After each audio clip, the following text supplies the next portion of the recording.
सर्वप्रथम तर राणे साहेब आपल्याला मनापासून धन्यवाद देतो की आनसकरची याला साक्षीदार आहे। संपूर्ण महाराष्ट्रामध्ये आम्ही प्रत्येक जिल्ह्यामध्ये जातोय, पण सिंधुदुर्ग सारखा प्रतिसाद आम्हाला इतर कुठल्याही जिल्ह्यात मिळाला नाही, तो प्रतिसाद मिळाला।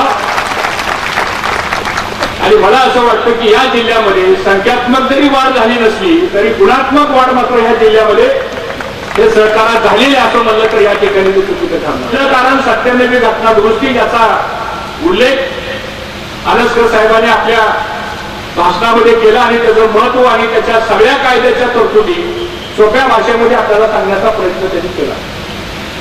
दुसरा महत्वाचा मुद्दा आज हा सहकार मेळावा घेण्याच्या पाठीमागचं कारण असं आहे की सातत्यानं समाजामध्ये सहकाराबद्दल एक वेगळं बोललं जातं।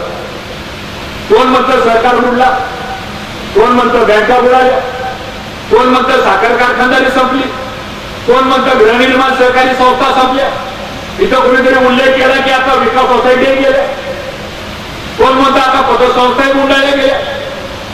आणि मग अशा संभ्रम अवस्थेमध्ये आज या महाराष्ट्रामधल्या सहकारामध्ये काम करणाऱ्या कार्यकर्त्यांची जर अवस्था निर्माण झाली तर मला असं वाटतं याचं भविष्य काय होणार आहे याबद्दलची सुद्धा चर्चा या सहकार मेळाव्याच्या माध्यमातून होणं आवश्यक आहे। यासाठी सुद्धा आम्ही सहकार मेळाव्याचं आयोजन या निमित्ताने केलं। सहकाराला 107 वर्षाचा आतापर्यंतचा कालावधी झालेला आहे। स्वातंत्र्य मिळण्याच्या पूर्व काळापासून ही सहकारी चळवळ या देशामध्ये आणि महाराष्ट्रामध्ये रुजल्या गेलेली आहे। त्याच्यामध्ये दोष आहे, याच्यामध्ये काय लोकांनी चुकीचं वागलेलं आहे, काय संस्था चालकांनी चुकीच्या पद्धतीने नियोजन केलेलं आहे, काय लोकांची काही ठिकाणी भ्रष्टाचार झाला, परंतु सगळी चळवळच बदनाम करण्याच्या संदर्भातला विषय असता कामा नये। आणि म्हणून महाराष्ट्राच्या जर संख्यात्मक जर आपण या चळवळीचं चित्र जर आपण पाहिलं तर 2,27,000 सहकारी संस्था या महाराष्ट्रामध्ये नोंदल्या गेल्या। 4 लाख कोटी रुपयाच्या ठेवी या सहकारामध्ये महाराष्ट्रामध्ये आपण निर्माण करू शकलो। आणि गेल्या वर्षी राणेसाहेब या सहकारी संस्थेचा टर्नओव्हर 6 लाख कोटीचा या महाराष्ट्रामध्ये आपण निर्माण करू शकलो आणि 5,55,00,000 सभासद हे सहकाराचे सभासद आहेत। तुम्ही कल्पना करा, जर सहकार जर ह्या सगळ्यामधून जर आपण वजा केला तर या राज्याच्या सगळ्या या प्रगतीच्या आलेखमध्ये काय शिल्लक राहणार आहे हा सुद्धा विषय मला असं वाटतं आपण सर्वांनी थोडंसं बारकाव्यानं या संदर्भामध्ये सुद्धा आपण विचार करण्याची आवश्यकता आहे। आणि म्हणून आता हा सगळा बदल करत असताना मला असं वाटतं की आता धोरण आपल्याला बदलण्याची आवश्यकता आहे। दर दशकामध्ये सहकाराचा काही ना काहीतरी बदल होत गेलेला आहे।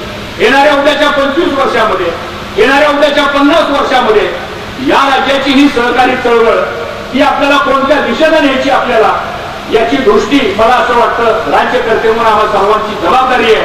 आणि मला मनापासूनचा आनंद आहे की राणेसाहेब नेहमी या सगळ्या अशा बदलत्या धोरणाच्या संदर्भामध्ये ते पाठीमागे राहतात आणि खंबीरपणाने साथ देतात। ज्या ज्या वेळेस मंत्रिमंडळामध्ये असे काही विषय आम्ही आणण्याचा प्रयत्न करतो तर सर्वात जास्त पहिल्यांदा समर्थन करण्याचं काम जर कोण करत असेल तर सन्माननीय राणेसाहेब करतात हे मला या ठिकाणी आवर्जून उल्लेख केला पाहिजे। कारण त्यांना ती दृष्टी आहे या 2 जिल्ह्यामध्ये मायग्रेशनचं प्रमाण हे वाढायला पाहिजे। या दर 10 वर्षाचा आपण सेन्सस जर बघितला तर 5-10 लाखाची लोकसंख्या ह्या 2 जिल्ह्यामध्ये कर्मजी वाढतीये, पण ती इतर राहत नाही अशा प्रकारची परिस्थिती आहे।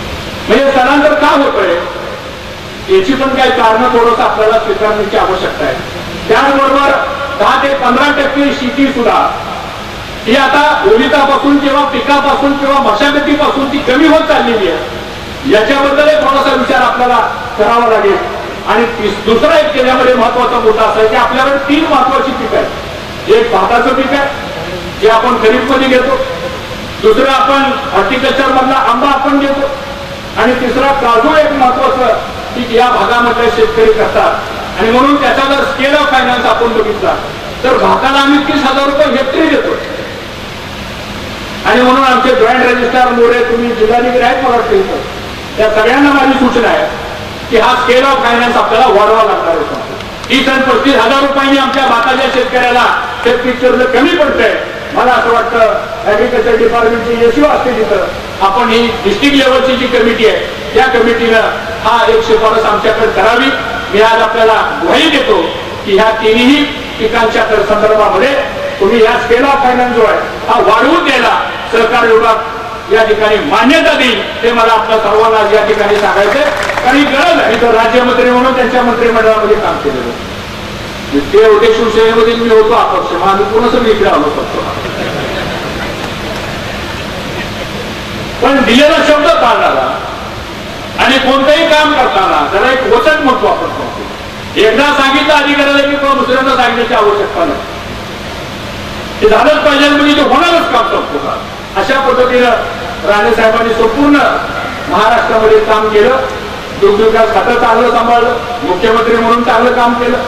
आता उद्योग मंत्री म्हणून आज कुणी जरी म्हणत असते की गुजरातमध्ये आम्ही पुढे आहोत, तर मी आपल्याला जबाबदारीने सांगतो वर्ल्ड बँकेचा सर्वे आलेला आहे. या देशामध्ये औद्योगिकरणामध्ये नंबर 1चं राज्य जर कोणतं असेल तर राणे साहेबांनी प्रयत्न केलेल्या महाराष्ट्र राज्याचा पहिला क्रमांक आहे. याचा उल्लेख सुद्धा बऱ्याच वेळा आपल्याला माहित नसतो. कोकणात नारळ नाग अशी परिस्थिती असतो.